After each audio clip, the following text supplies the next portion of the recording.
Kumusta na kayo mga kababayan? Nagbabalik po tayo. Alam nyo ay isa po ako sa naniniwala na ang BSKE sa 2026 ay may tsansa pa rin na hindi matutuloy. No? Yun po yung paniniwala ko lang. No? Kasi sinasabi ng batas sa RA 12232, sabi doon ay November 2, 2026. Isa ako sa naniniwala, ulitin ko lang na may tsansa na hindi na naman ito matuloy sa mga kadahilanan. Sa mga nakikita ko lang na marami pong posibilidad, no? Maraming dahilan para ito ay maiurong na naman po.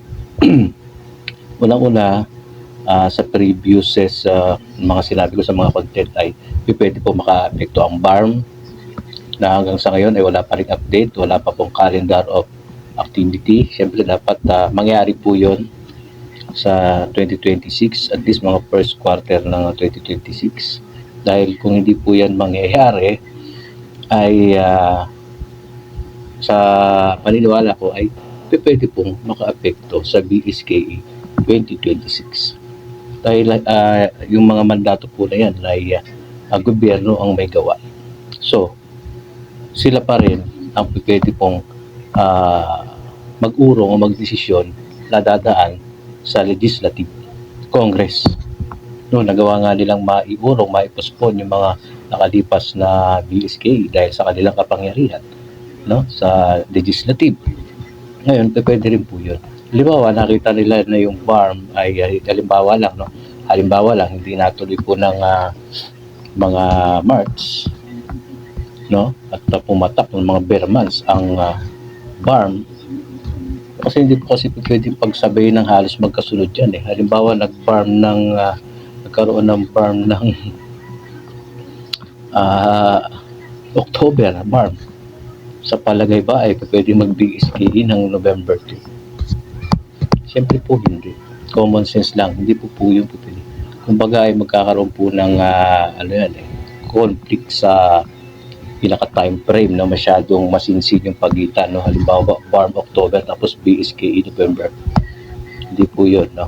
Kahit sinasabi ng batas na November 2, isa pa yun. Yung November 2 ay tila kalokohan. No? Hindi maganda na mag-BSKE ng November 2. So, may posibilidad doon din na may posibilidad na may urong.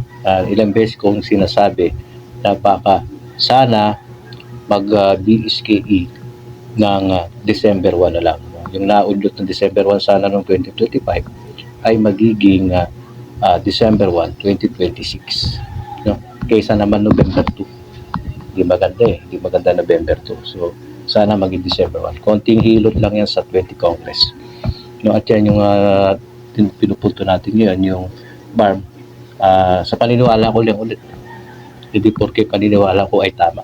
Sa tingin ko lang ay pwede po itong maka-apekto. Kapag nakita ng Congress na makaka-apekto ang BARM sa BSKE, ay iurong nila yan. Or dapat, para hindi mangyari yon, pilitin na magkaroon ng BARM ng first quarter ng 2026. Nasa ganun, hindi direktang maka-apekto sa BSKE 2026. Kasi makikita nila yan. Alam nila yan.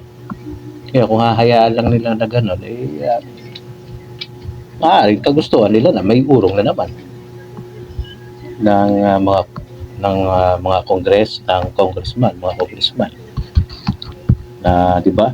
So, ayun sa naiisip ko lang talagang pwedeng maka-epekto ang BARM sa BSKE. At kapag nakita ng mga congressman nga ay siyempre anong gagawin nila?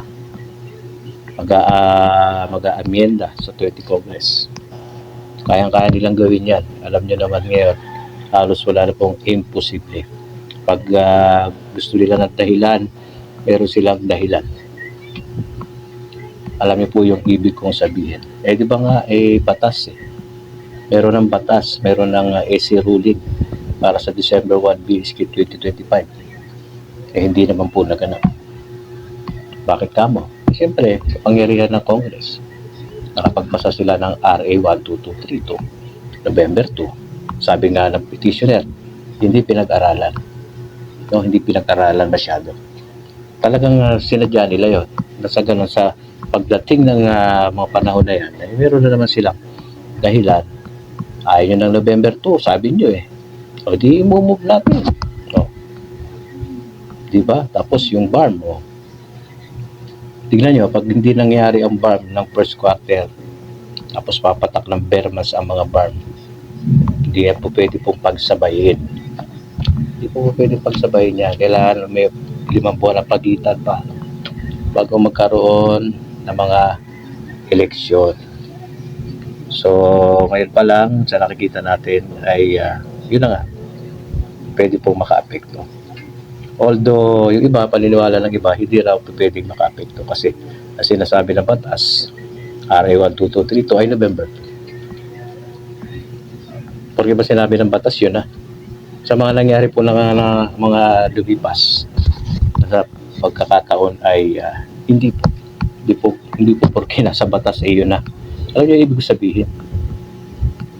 Ruling ng Korte Suprema nasunod ba? Oh, ruling ng Korte Suprema kataas-taasan. Nasunod ba? Di ba hindi? Oh, tapos batas. BSK po ang pinag-uusapan dito. Lahat po ay may posibilidad. Walang imposible. Kaya doon sa mga barangay officials, ngayon, mga incumbent, mga nandyan, may pagkakataon po kayo magtrabaho na magtrabaho. Huwag hindi kayo stress ngayon eh. Diba? Holdover capacity na eh. Holdover capacity na eh. Simula nung December 1 eh. Dapat, di ba? Tuloy-tuloy na kayo hanggang sa susunod na taon eh. Ito naman sa mga aspirante, sa nababanggit natin, pagkakataon ninyong gamitin, maging advantage yung pagkakaulong. Meron kayong panahon para pakita yung inyong sarili na pag nagkaroon na ng BSK, pwede na kayo manalo. Tapos yung timing ng panahon na pag nasilip nyo lang may mga bakante na sa mga pagkakagawad, yung mga muntik-muntikan na manalo, ay malaki na po ang chance na mananalo na kayo kasi meron na pong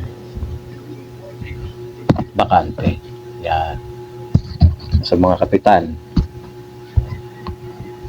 Pagka kapitan, sabi nga natin, once na naupo yan, mahirap nang matalo yan. Pag natalo yan, may pagkukulang. No? Mabilis lang, December na, January na. Uugong na naman itong mga usapin na ito, mga eleksyon, mga bara-barangay, sangguniang kabataan, mga kampanya, mga calendar of activity. Ngayon, wala pang calendar of activity sa BARM. Dapat meron na po yan. Diba? At least 3 buwan bago mangyari, dapat meron na. So, inaasa natin January, dapat ang COMELEC may update na sa calendar of activity ng BARM. Pagkatapos nun, calendar of activity ng BSKE 2026 November 2. Yun ang nasa batas. Siyempre, yun ang tinitignan. Pero may posibilidad na maurong. Diba? Okay. So, yun lang po yung ating update ngayon. Comment kayo sa mga dating na nanonood. Thank you. Pa-share ng video and subscribe sa hangin. Mahangin na sa taas kasi. Gulo-gulo lang po. Pasensya na. So, maraming salamat. God bless.